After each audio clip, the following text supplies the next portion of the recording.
We'll hear argument first this morning in Case 10-1062, Sackett versus the Environmental Protection Agency. Hey everyone, this is Leon from Fiasco and Prologue Projects. On this episode of 5 to 4, Peter, Rhiannon, and Michael are talking about Sackett v. EPA. The ruling is from the current term and continues the court's campaign to dial back regulation. Well, the Supreme Court has issued an opinion in the case of a family whose push to build a new house on wetlands was said to have violated the EPA's Clean Water Act. And the justices ruled in the family's favor, weakening the water pollution laws. The court could have stopped at ruling that the building project could go forward. But instead, the conservative majority went further and used the case to narrow the definition of wetlands, putting an entire swath of waterways and ecosystems at risk. This is 5 to 4, a podcast about how much the Supreme Court sucks.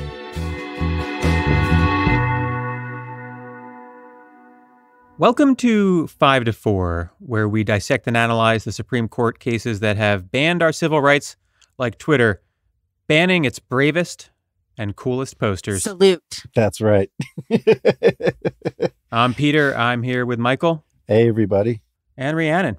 Hi. Old news at this point. Michael was banned from Twitter. Yeah. But it's the first time that Michael has been back on the podcast since being banned from Twitter for making an anti-Semitic comment. I guess technically yes, true. That's true. Now, Michael is Jewish and was doing it satirically, which on Elon Musk's Twitter is unacceptable. You need to be genuinely anti-Semitic or you're out. That's right. Yeah, they're coming down really hard on fake anti-Semitism. Yeah, that's right. They don't want the actual Nazis to be undermined, and that's important. To be clear, Michael did one of those things where you're imitating someone stupid and you say something offensive, and then you end it with, I'm a very smart person, because you're doing an imitation of them as a dumb asshole. When you see that, I'm a very smart person, you know the person's doing satire, but some fucking 23-year-old Proud Boy intern at Twitter didn't agree. Right. So, that's right. He's toast. This is a lifetime permanent ban. I'm done. Yeah, he's done forever. I will say, I think I would have been a little more careful about posting something like that, but I was on vacation. I hadn't been posting for a few days. It's pretty wild how quickly your self-protection muscles atrophy on this stuff.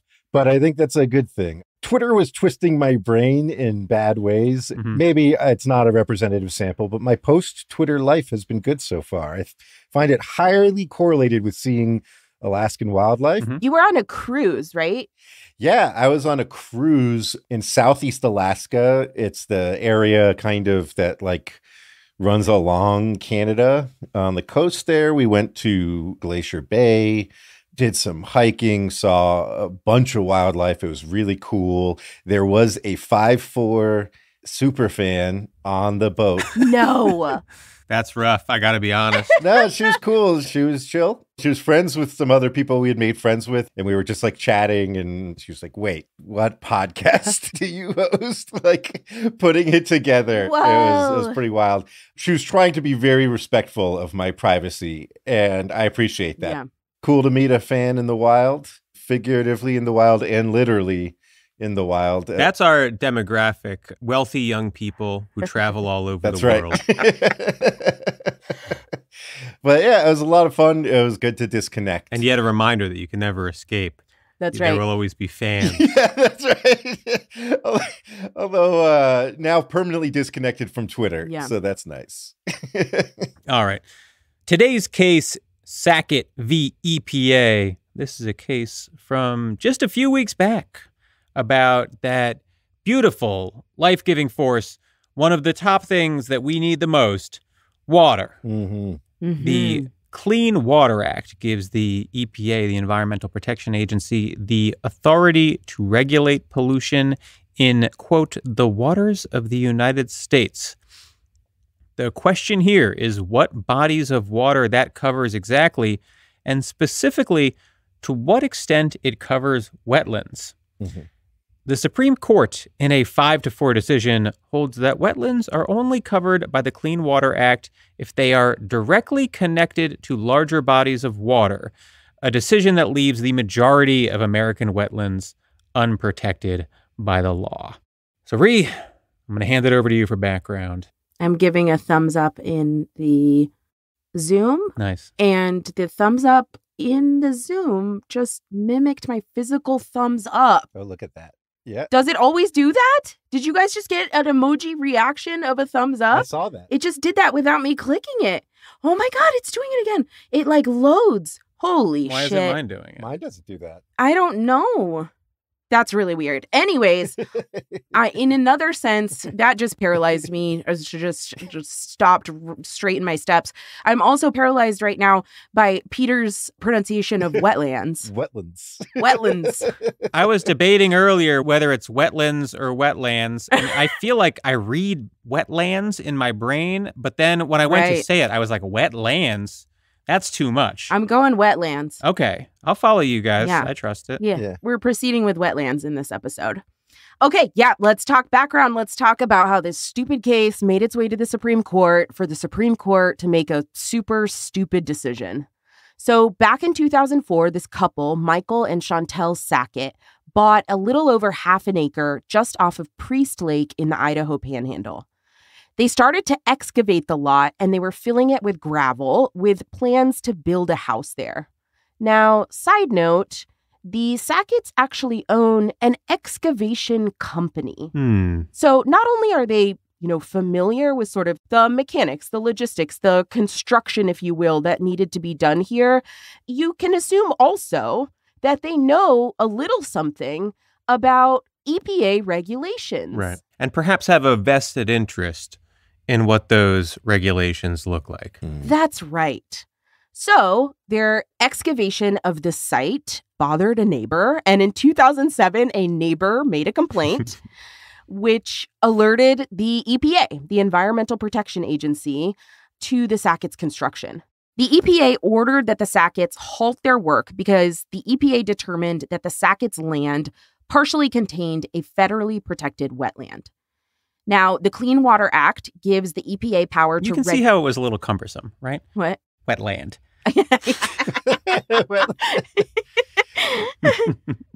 Now, the Clean Water Act gives the EPA power to regulate all waters of the United States.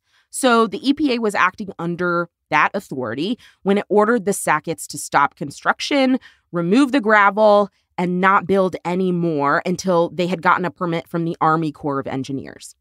The Sacketts turned around and sued, and for the past 14 years, this case has been making its way up and down the federal appellate court system. So who do you like less? The snitch neighbor who gazed out across a lake and saw them doing construction and decided to snitch to the EPA, or the Sacketts who are dumping gravel onto some rare bird on the edges of this lake? Both very unlikable characters in my mind. So the argument that the Supreme Court concerns itself with in this case from this past term is whether the wetland... Wow. Interesting. Is whether the wetland that the Sacketts filled with gravel and wanted to build on top of counted as water of the United States that the EPA can regulate and protect. Okay? So let's talk about the Clean Water Act. Before passage of the Clean Water Act in 1972, this country's waterways smelled and looked like shit, okay? Absolute trash. Water pollution was extremely, extremely bad. It was an economic, environmental, and public health crisis. By the 1960s, rampant contamination in the country's waterways had brought rivers, lakes, etc. across the country almost to the brink of just being a vat of acid, effectively, right? Dead. Biologically dead. That's my gender. Biologically dead.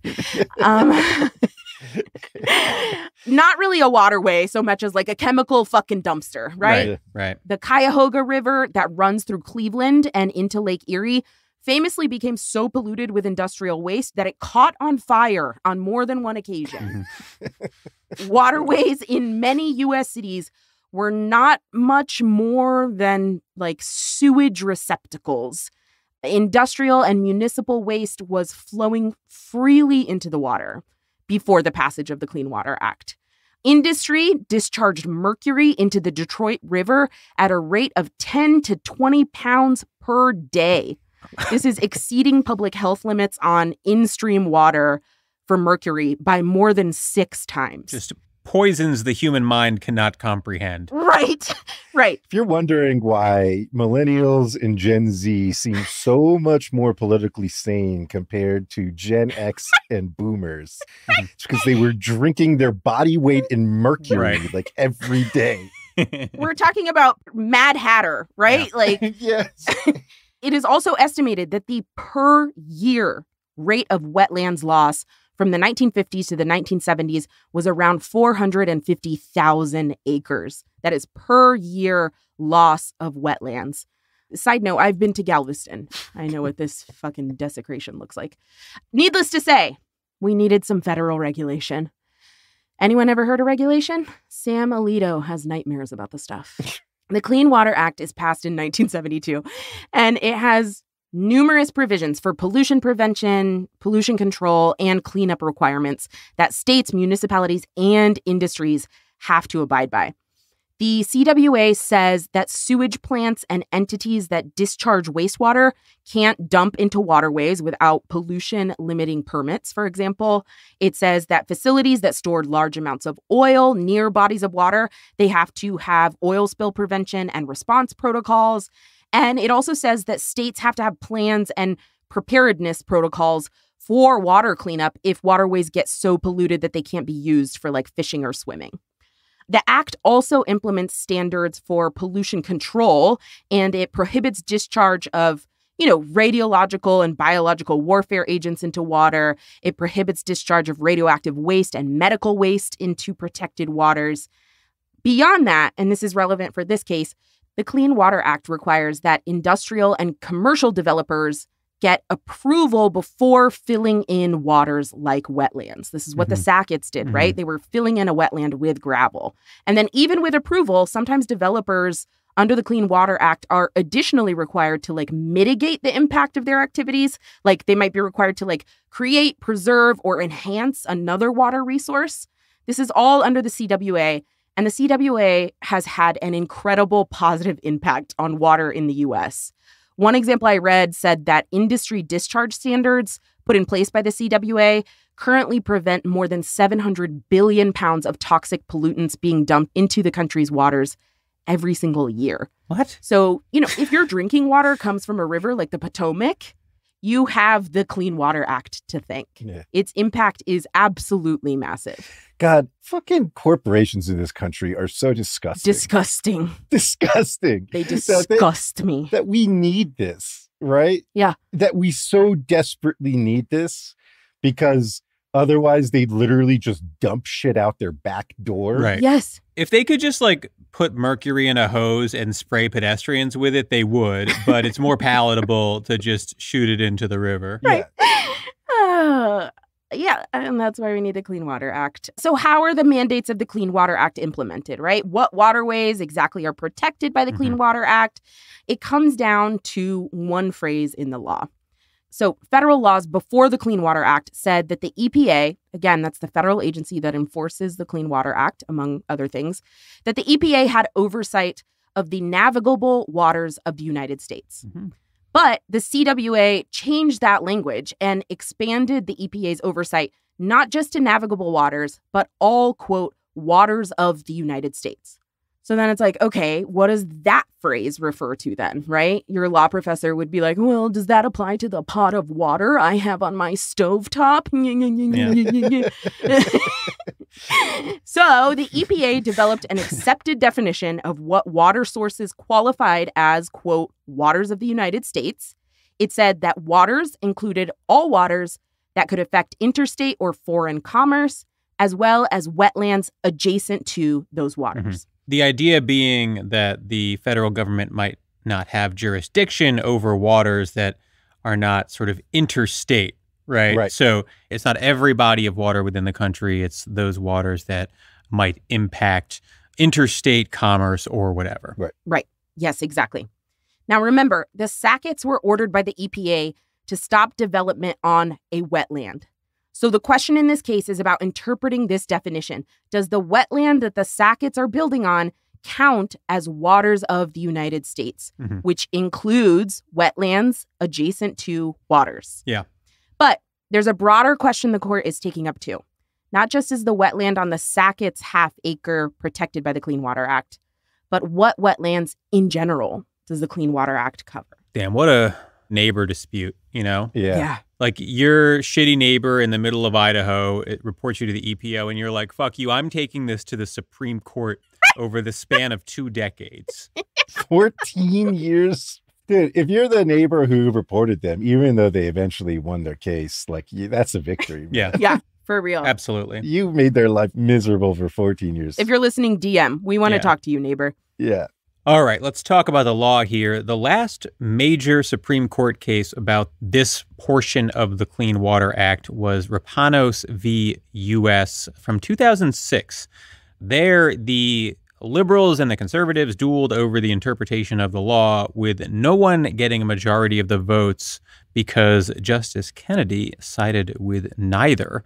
So there was an open question about exactly which waters were covered by the law.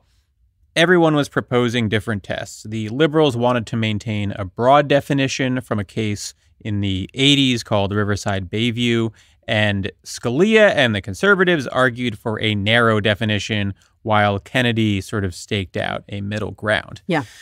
Now, first things first in this opinion, all 9 justices agree that the law does not apply to the Sacketts' particular lot under any interpretation of the Clean Water Act. Yep. They are not, according to the court, on a wetland adjacent to a water of the United States, right? Mhm. Right. Meaning adjacent to one of those big lakes or rivers that might impact interstate commerce. So the Sacketts win. Their stupid neighbor loses. That could be the end of this case. Right.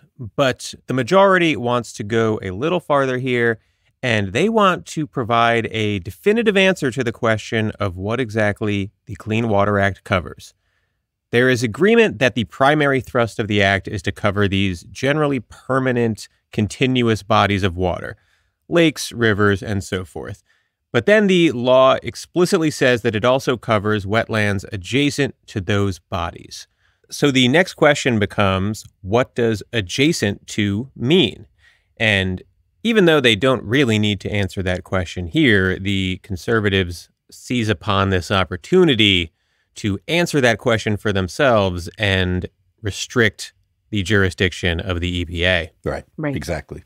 Classic Supreme Court Bullshit. dumb shit fucking Only a fucking problem that a lawyer could conjure. Right. It's Yeah. a problem created by fucking lawyers. right. Yeah. So Sam Alito writes the majority, and he holds that the term adjacent to only covers wetlands that have, quote, a continuous surface connection to those bodies of water, those lakes and rivers, etc., meaning that wetlands that connect with larger bodies of water underground, for instance, would Yeah. not necessarily be covered.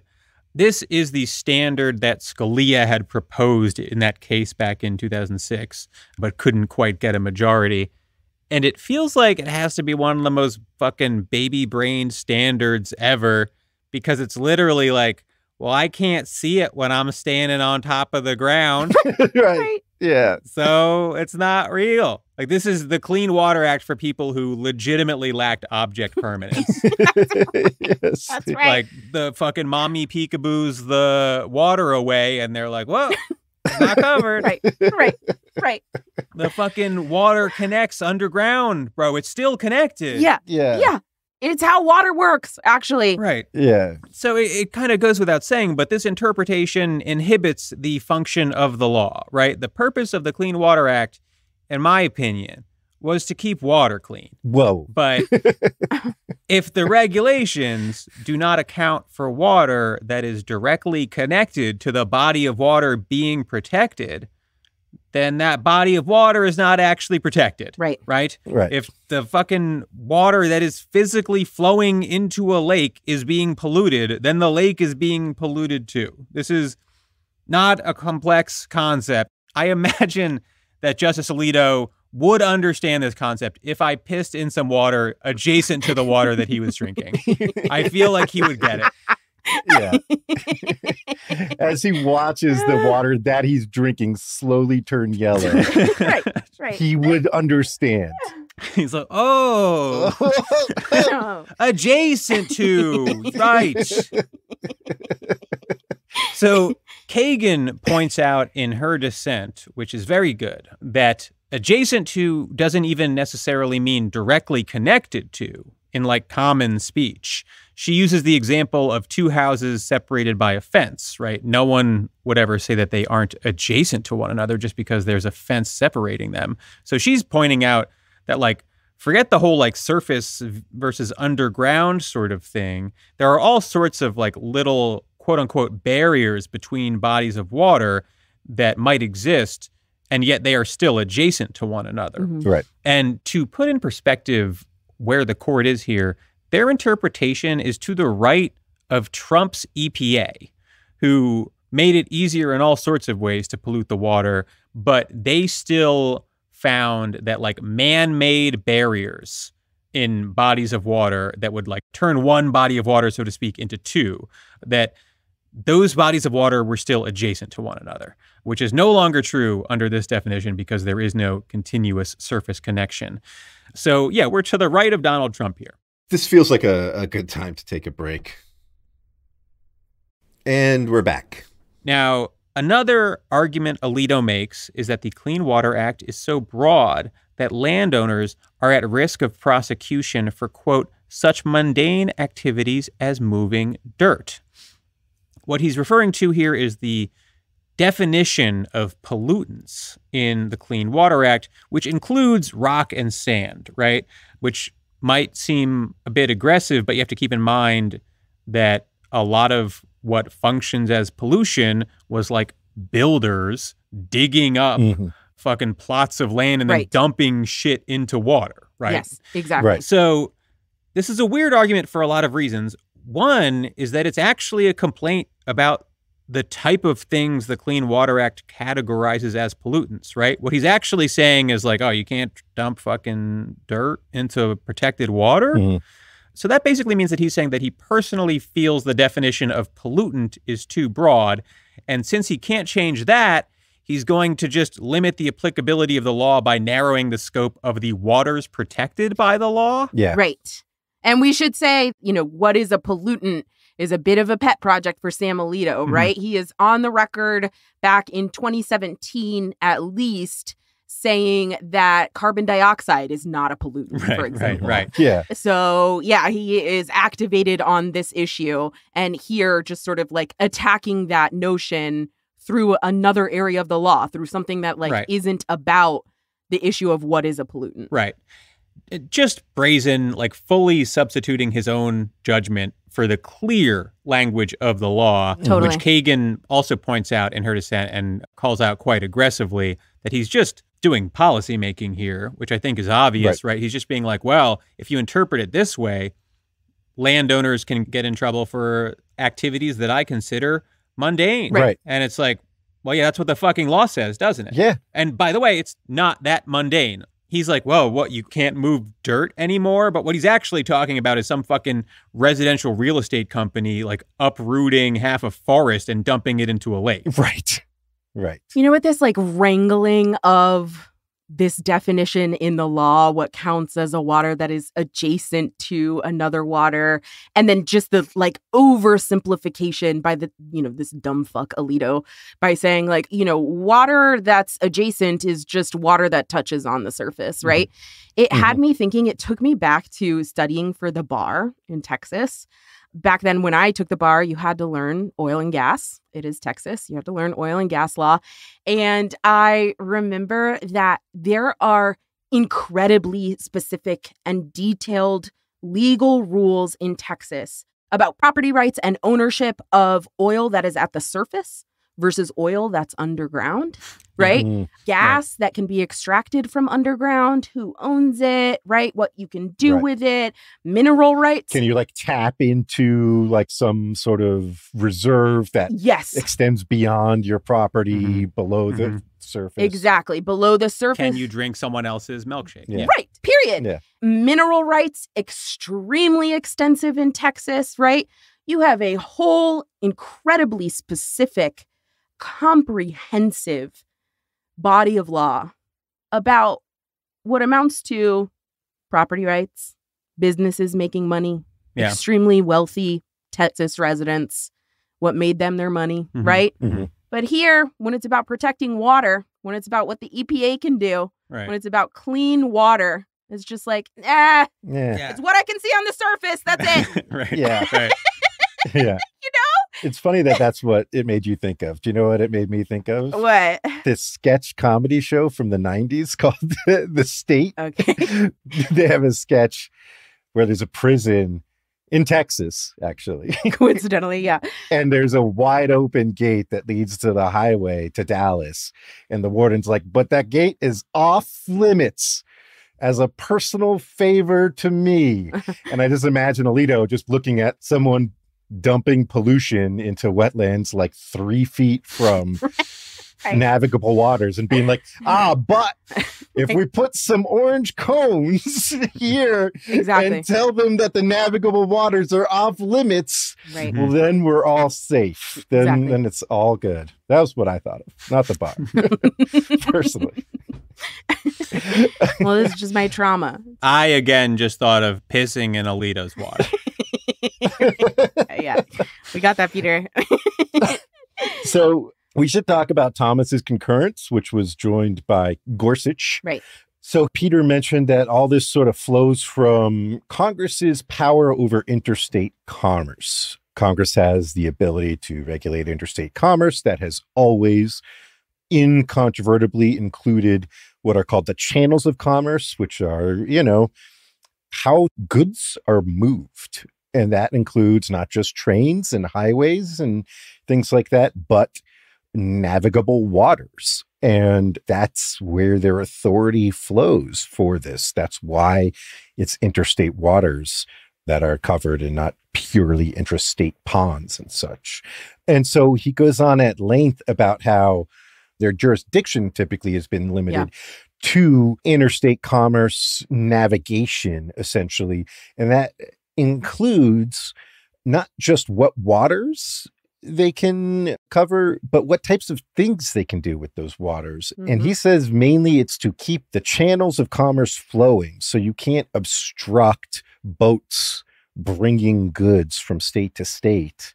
He doesn't come out and say that he thinks all this anti-pollution stuff is unconstitutional, but he strongly hints that he thinks this entire thing is unconstitutional, and throws in some shots at the New Deal just for good measure. Right. Just for good measure, how much he hates the New Deal and the expansive view of Congress's commerce power. We know he can hold a grudge. So all that stuff Rhiannon was saying about rivers on fire, go fishing, just don't eat whatever you catch because it's probably poisonous. Thomas would more than happily send us back to those days. Yeah. Well, you can't put a super yacht on a wetland. All right. Thomas doesn't give a shit about that. The Kavanaugh concurrence. Kavanaugh writes separately. This is a concurrence in the judgment where Kavanaugh agrees with just the narrow holding of the majority, that, the bottom line conclusion that the wetlands on the Sacketts property, that's not covered by the Clean Water Act, right? But the rest of this opinion by Kavanaugh is a dissent. He does not agree with the majority's definition of wetlands covered by the Clean Water Act as those that have a continuous surface connection to other waters.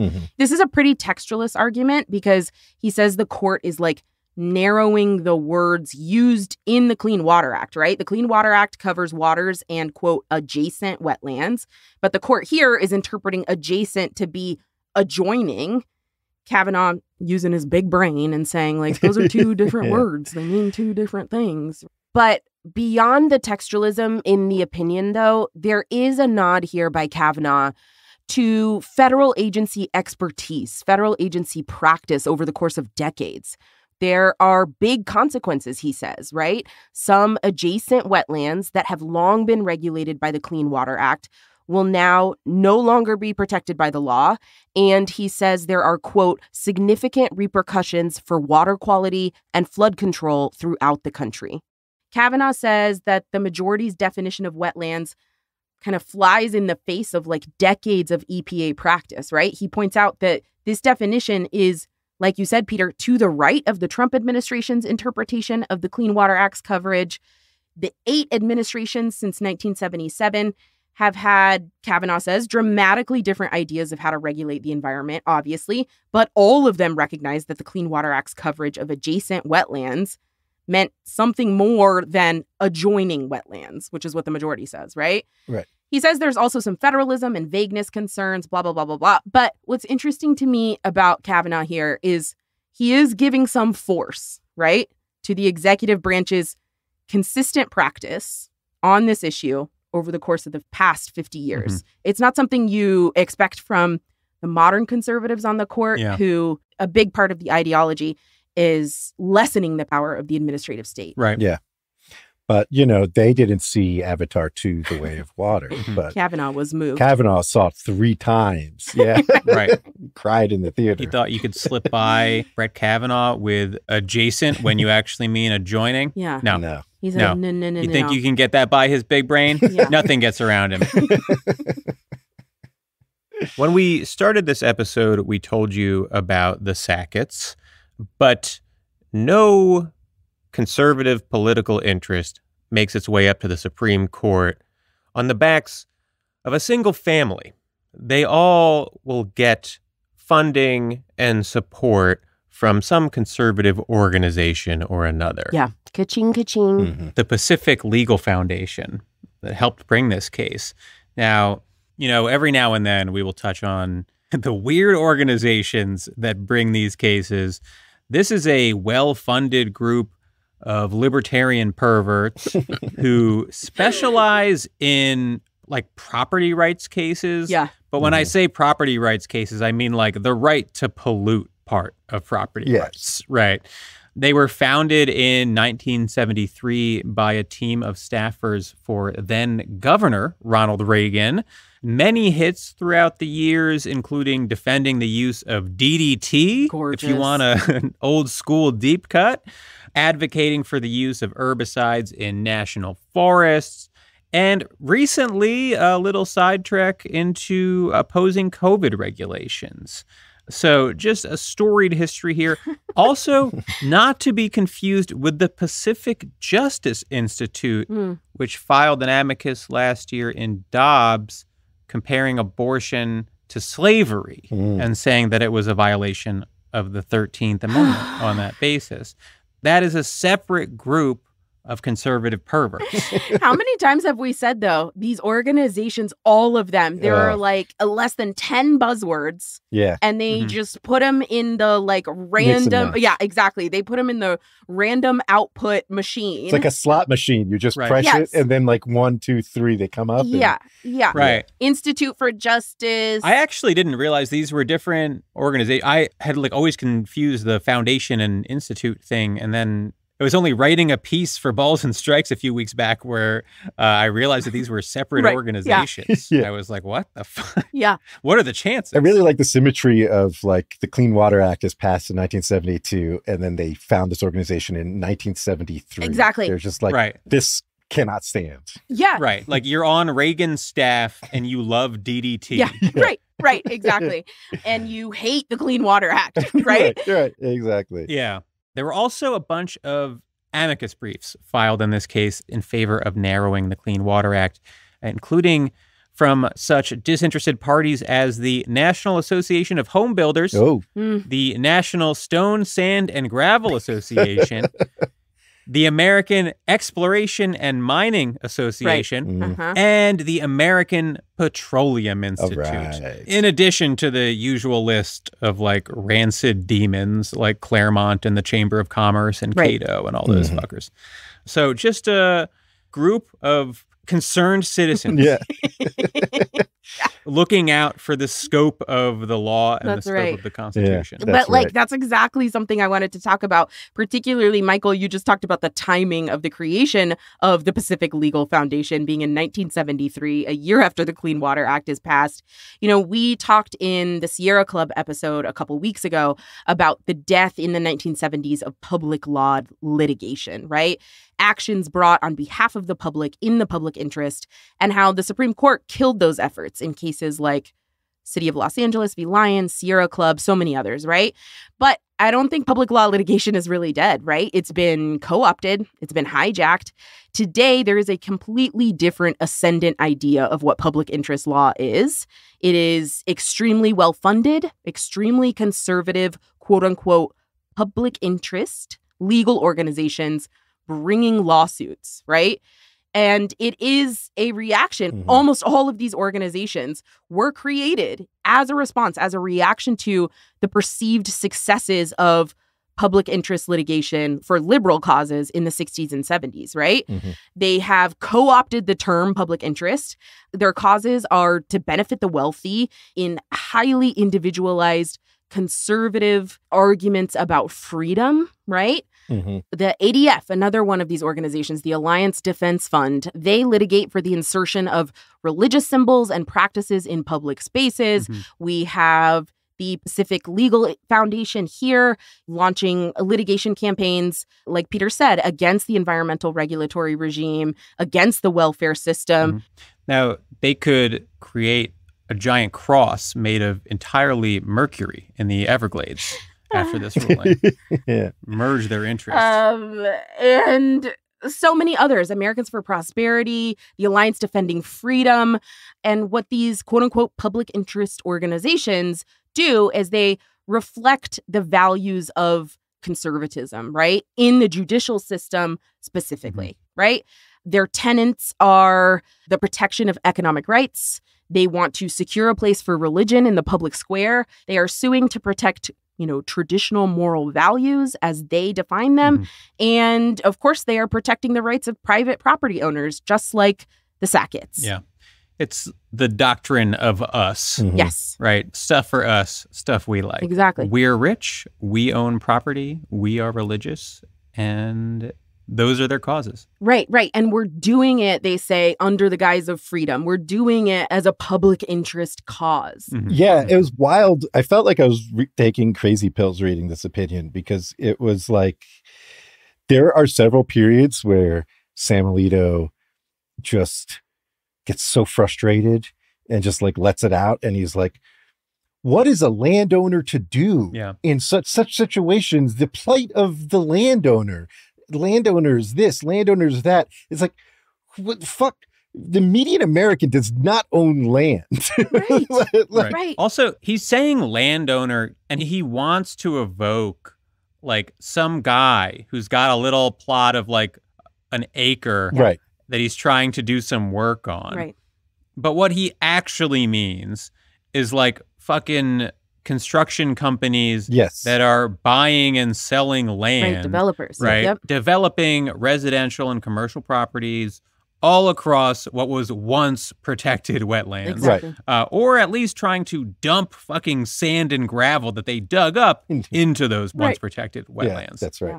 The other thing that was sort of like driving me kind of crazy in this opinion is it's like fashioned as like, oh, this is all statutory interpretation. And I was trying to figure out like what it was that was making me so crazy. And I think what it is this, like to Peter's point, like from early in this episode, the question is ultimately when you dump pollutants, are they going to make their way into protected waters? Exactly. Right? Like that is the question that the EPA has been trying to answer for 50 years. And the court makes a lot of hay out of all these different definitions it's used, the significant nexus, adjacent to, blah, blah, blah, all these terms to try to define what is a protected wetland.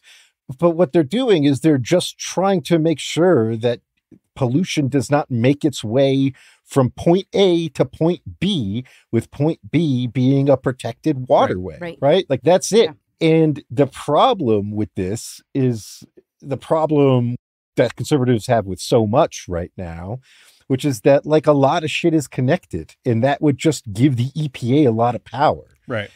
And much like with Commerce Clause in general, and the fact that we all like engage in national and international markets all the time now. And so the power to regulate interstate commerce has become very expansive. Yeah. The fact that waterways are connected, the fact that dumping in place A ends up polluting a water table and waters in place B is inconvenient ideologically for them. Mm-hmm. Right. And so what you get is this like craziness where he's saying like the EPA says, well, adjacent wetlands are covered if they possess a significant nexus to traditional navigable waters. And he says that interpretation is inconsistent with the background principles of statutory construction. Who gives a shit? Are they connected or not? Right? Like, is there a nexus or not? Is pollution making it from them to navigable waters or not? Like, either they are or they aren't. Background principles of statutory construction being jack shit to the people who wrote this law and the people trying to enforce it and the people who enjoy clean water. Right. What are we talking about? Also, it's not inconsistent with any fucking principle. I mean, yeah, I disagree with him on that point too. But let's put it this way. There are like a fucking billion principles of statutory interpretation. You can always find one where that's like not super consistent with a given reading. I think on the textualism, yeah. But the fucking pollutant goes through the water from the wetlands to the protected body of water. It's just not complicated. Yeah, it's not. And they try to make it sound really complicated. And so when you're reading it, it's like, what the fuck are they talking about? But it's trying to work around the very obvious fact that, yes, polluting wetlands that are not connected visually will still pollute covered waters, and we should be able to prevent that. And that is something that I think most Americans agree upon, which is why this has been an uncontroversial success for 50 years, right? Right. Before we sign off, I do want to talk about judicial activism, which I don't like to say because it just gets like bandied about as a term by everyone, I think, a bit freely. Just sort of generally means things that the court does that I don't like. But if you were to try to narrow down what it might actually mean, maybe it would mean like, A, when the court substitutes their own policy preferences for the extremely clear directives of Congress, like Alito does here, when he just talks about how the Clean Water Act is too broad, in his opinion. Right. And B, like, maybe a clear example of judicial activism is when the court takes up issues that it doesn't actually need to take up to resolve the conflict before it, right? All 9 justices said that the Sacketts win. Right. The Clean Water Act does not apply to their lot. Right. The conservatives could have left it there, basically being like, we don't need to revisit the legal framework. Exactly.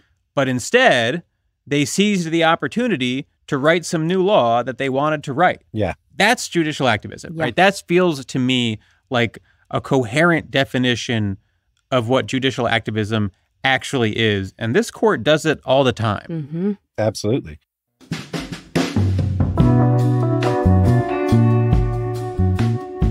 Next week, DeShaney v. Winnebago County, long requested case that we haven't done because it's rough. Yep. But we need to do it. It's about the state's obligation to step in and prevent child abuse by a custodial parent. Yeah. You can see that it's not going to be good, folks, but it's an important one. We're going to do it. Follow us on Twitter at 54pod. Subscribe to our Patreon, patreon.com/54pod for bonus episodes, ad-free episodes, access to special events, access to our Slack, all sorts of shit. Check out all your subscription options at 54pod.com/support. Remember, 54pod across all platforms is all spelled out. Also at our website, transcripts of all of our episodes and a link to our merch store. We'll see you next week. 5 to 4 is presented by Prologue Projects. Rachel Ward is our producer. Leon Nafok and Andrew Parsons provide editorial support. And our researcher is Jonathan DeBrew. Peter Murphy designed our website, 54pod.com. Our artwork is by Teddy Blanks at Chips NY, and our theme song is by Spatial Relations.